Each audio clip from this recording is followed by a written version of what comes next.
Those summer hailstorms threaten the fall harvest, not just corn, but the pumpkin patch. And the North Dakota oil boom could spell trouble for Nebraska farmers. Plus, where do the candidates for governor stand on egg issues? Get ready to grow.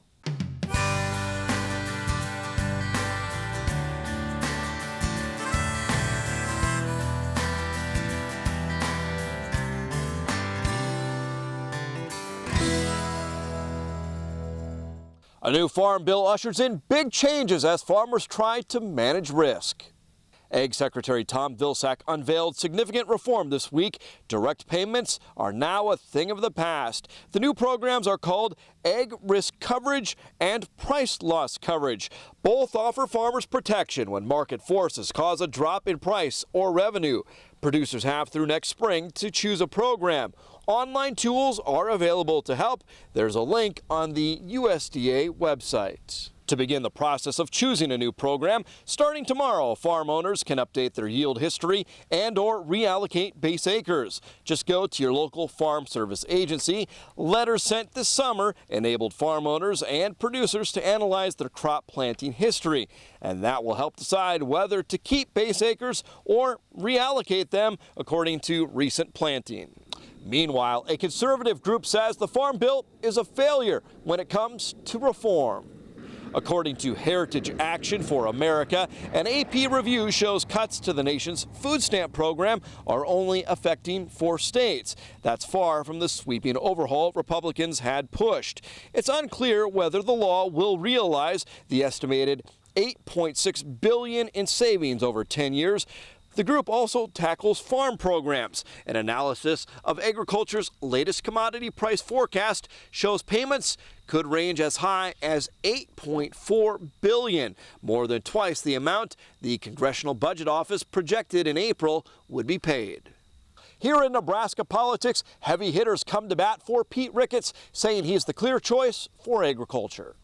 And folks, agriculture is the heart and soul of what we do here in Nebraska. The Miles Ramsey family farm near Kennesaw provided the backdrop as Farm Bureau brought together Governor Heineman and the man who hopes to follow him. Take the torch really from Governor Heineman, who has done a great job supporting Nebraska farmers and ranchers, and we believe that Pete Ricketts will pick up that torch and take it to the next level. Ricketts may be an Omaha businessman, but the state's largest general farm organization believes he has similar positions on agriculture to Governor Heineman. Tax cuts and standing up against what they see as outside pressure. There's a huge difference between Pete Ricketts and Chuck Hasselbrook.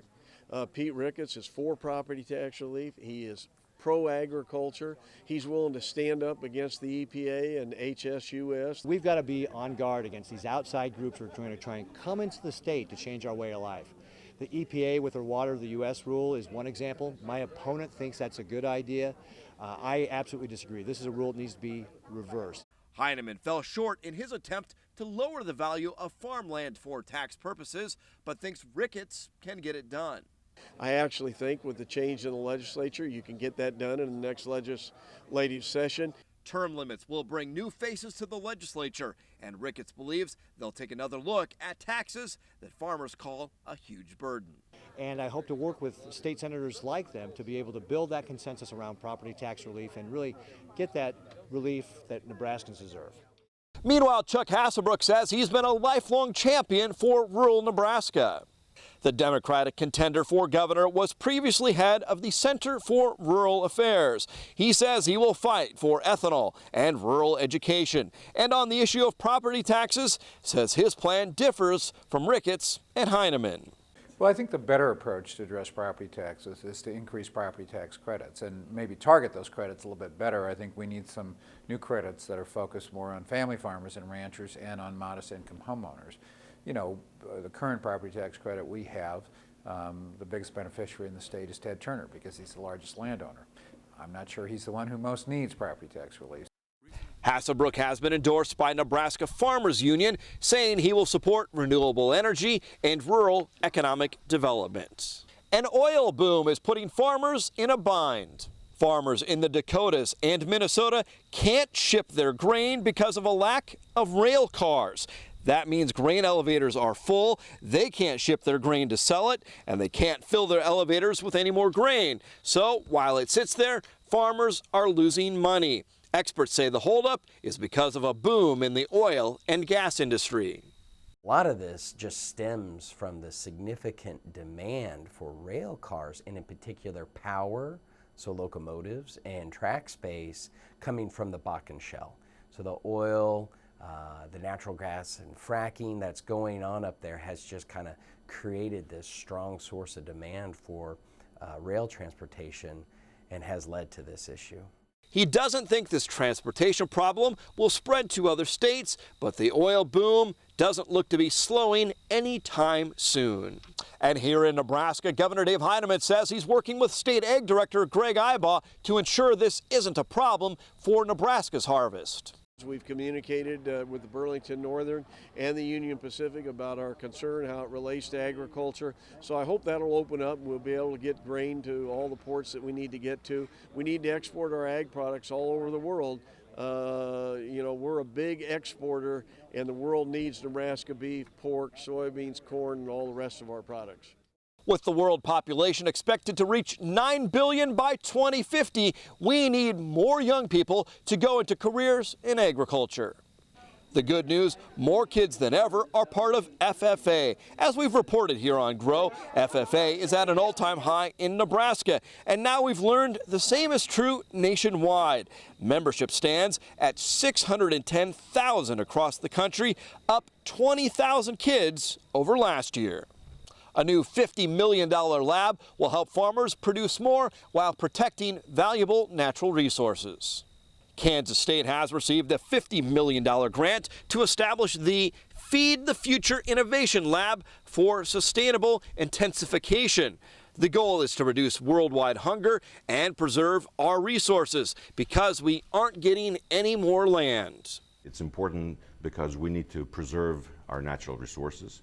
It's important because we need to find ways to do that in a way that our kids, our grandkids, and their grandkids can continue to really feed themselves.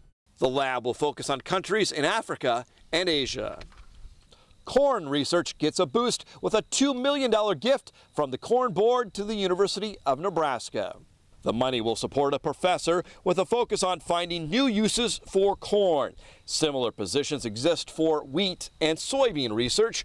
Farmer Tim Shear of St. Paul says it will help ensure strong demand for corn. And now a look at crop progress here in Nebraska. Harvest is underway for dry beans and sugar beets. Seed corn harvest is ramping up, and winter wheat planting has begun. Subsoil moisture levels rate well, and just 8% of corn rates poor, so most of it is looking pretty good, with corn harvest just starting. And in Kansas, the latest USDA report shows growers have been busy planting winter wheat. 15% of winter wheat has now been planted, and harvest moves ahead. 26% of Kansas corn and 3% of sorghum now cut. Soybeans dropping leaves, cotton balls opening, and sunflowers turning brown as harvest for those crops nears in Kansas. Summer hailstorms continue to impact farmers in the Gibbon area, and more than just their corn, their pumpkin patches. NTV's John Jankowski reports. Ron Gramosa picks up one of the few pumpkins to survive the July hailstorms. Mother Nature wiped out his 10 acres of the pumpkin patch and destroyed plans for another corn maze.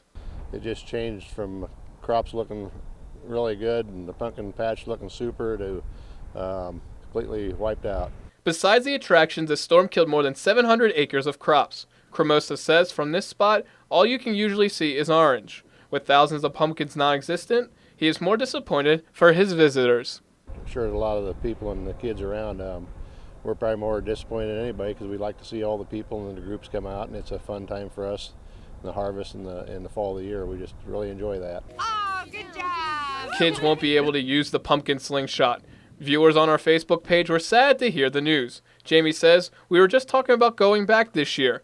Cher says, "As the pioneers before, look forward to next year. Down, but not out." Cremosa says the pumpkin patch and corn maze will be ready for 2015. Look up and around. That's the message during harvest.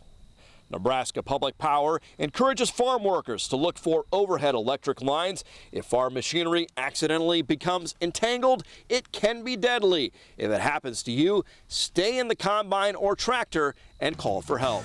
Marilyn will have much more on harvest safety coming up after the break. And still to come, we talk with our market expert about how these low commodity prices are affecting so many right here in central Nebraska.